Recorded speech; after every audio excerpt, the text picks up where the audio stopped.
Hey everybody, Laser Beam of Truth here, and today we are going to take a very fascinating ride into the history of the historical record of who the true Israelites were. This is very relevant today because it is the very foundation of biblical scriptures that say that God blesses those who bless the Israelites. And this is the very foundation of the reason by which the United States of America gives undying support for the state of Zionist Israel. The real question that I'm after here is not a question of Jews or Hebrews. This is a question of 2,000 years ago, who was Jesus referring to when he was referring to Israelites in the Bible? Okay, this is very important because based on certain texts in the Bible, we know that there are real Israelites, and we know that there are those who are claiming or pretending to be Israelites or Jews, but not. They're fake, okay? And we know this because of Revelations 2:9 and Revelations 3:9, okay? I know your works and your tribulation and poverty, but you are rich. And I know the blasphemy of them which say they are Israel and are not, but are of the synagogue of Satan. Okay, so this verse tells us something very compelling. First of all, it says that I know that the real Israelites are doing good works, and they're going through tribulation, and that they're in poverty. And Jesus is reassuring them, but you are a rich people. And my guess is that he's referring to spiritually rich and rich in cultural heritage, or maybe many other things, but obviously not monetarily rich with money. Okay? And I know the blasphemy of them which say they are Israel, but are not, but are of the synagogue of Satan. So what we learn here is that there are blasphemous people that claim to be, good children of God, but are actually of the synagogue of Satan. So evil people who are claiming to be, good children of God. Okay, so down here, 3:9, Revelations 3:9, he says, "Behold, I will make them of the synagogue of Satan," the fake ones, "which say they are Israel and are not, but do lie. Behold, I will make them come and worship before your feet, and to know that I have loved you," true Israel. Okay, so we know that Jesus is telling us, first of all, that there are two different Israelites on earth. There are fake Israelites and there are true Israelites. And then in the end, the fake ones are going to go through some serious suffering, and they're going to have to ask for forgiveness, and make a reckoning, make amends. So the real question is, okay, I'm going to tell you, this page is a very interesting page. Go check it out, HebrewIsraelites.org. All you have to do is do a search for Revelations 2:9 and 3:9, and it is the number one search that comes up right there. Boom.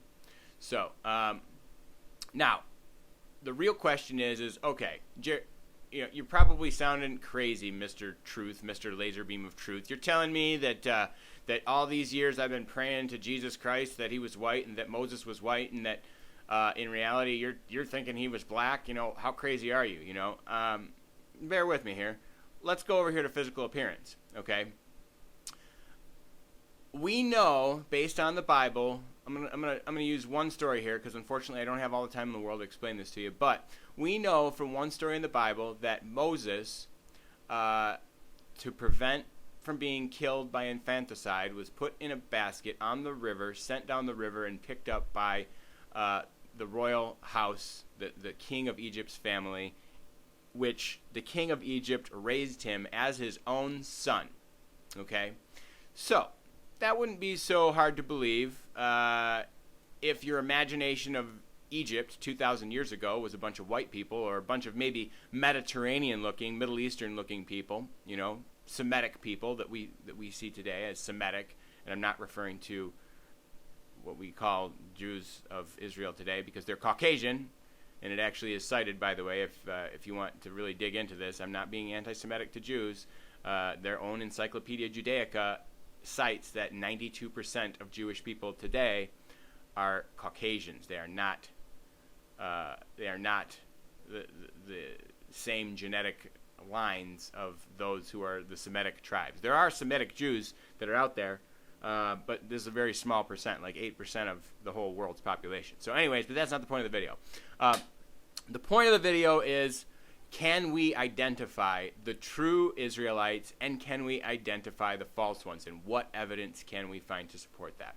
Okay, again, Moses was raised by the king of Egypt 2,000 years ago, well, more than that, and the real question is, was the king of Egypt a black man or a white man? And the reason that that's important is because it takes a certain kind of idiot to mistake a black man for a white man. And I like black people, but I'm not dumb. I wouldn't be able to accidentally have some nurse bring me a black bouncing beautiful baby boy at the delivery room and tell me that that was my son after my wife had given birth.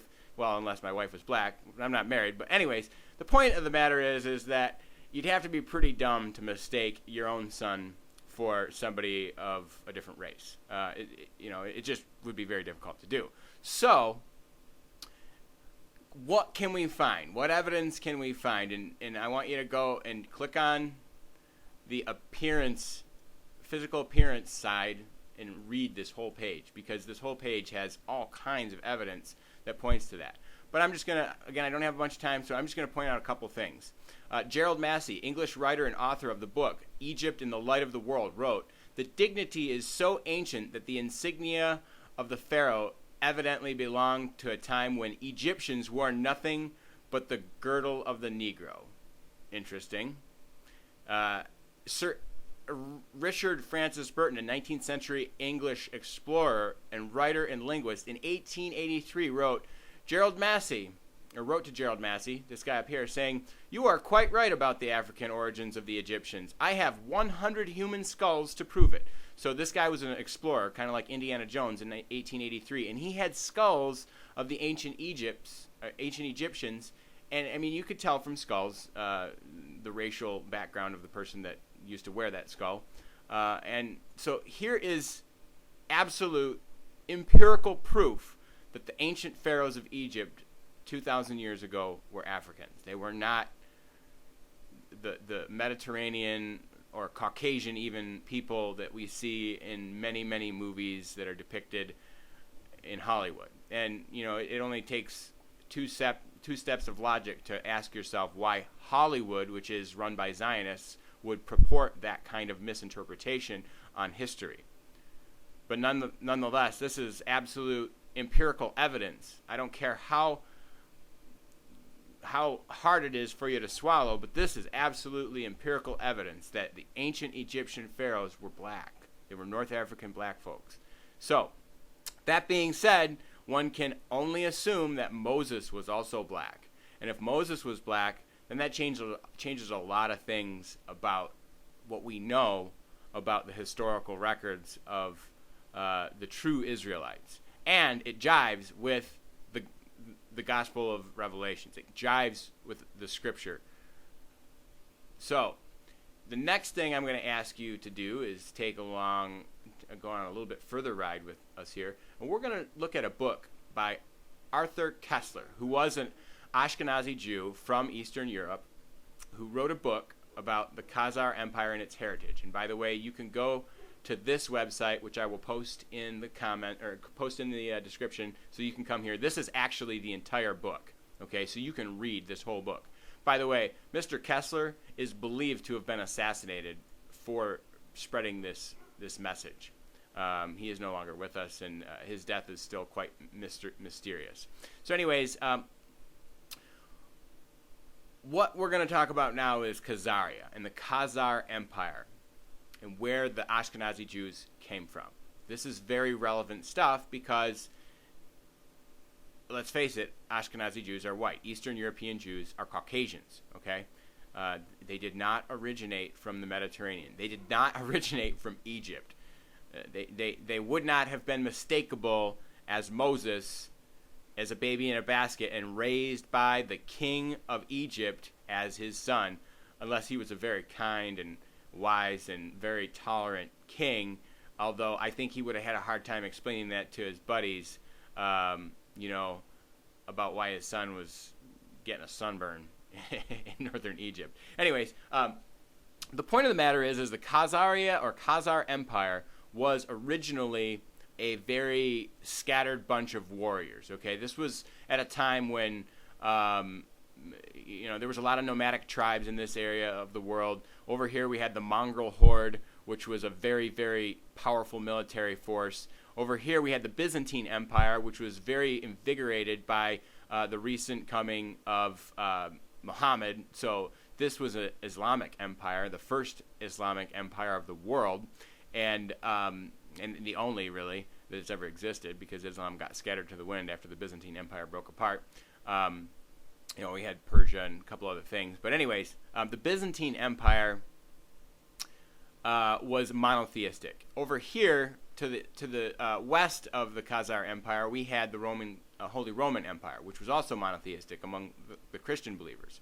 So, as a military purpose, in order to culturally unify his people, the kings of the Khazar Empire wanted to adopt a monotheistic faith, because they were all believing in all these crazy pagan gods, which, by the way, are the ancestral historical basis for satanic rituals and satanic faiths, like the god of Moloch that they used to sacrifice children to was a pagan god, which, by the way, do a little bit of research on Bohemian Grove and you'll realize, Bohemian Grove, they're worshiping to the god of Moloch. When was the last time that happened in history? Well, probably over here in the Khazar Empire. So, these people were not,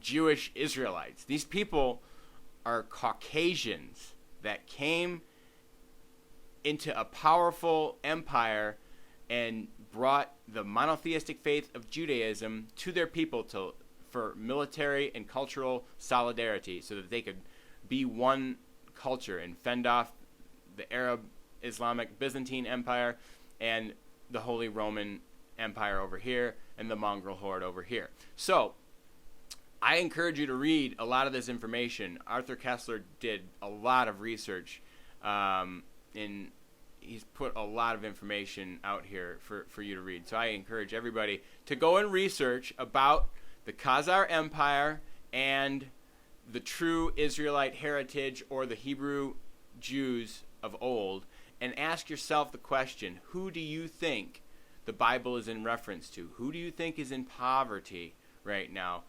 Who do you think is going through tribulations? And who do you think needs reassurance that they are a rich people? I'm telling you right now, it is not the Zionist state of Israel. It is not the Zionist bankers that rule the IMF and the Federal Reserve. It is not the Zionist moguls of the media. It is not the Zionist industry of movies in Hollywood. It is none of these people. Okay, folks? It is none of them. So, I'm going to ask all of you, be good to all cultures, be good to all faiths, including Jews.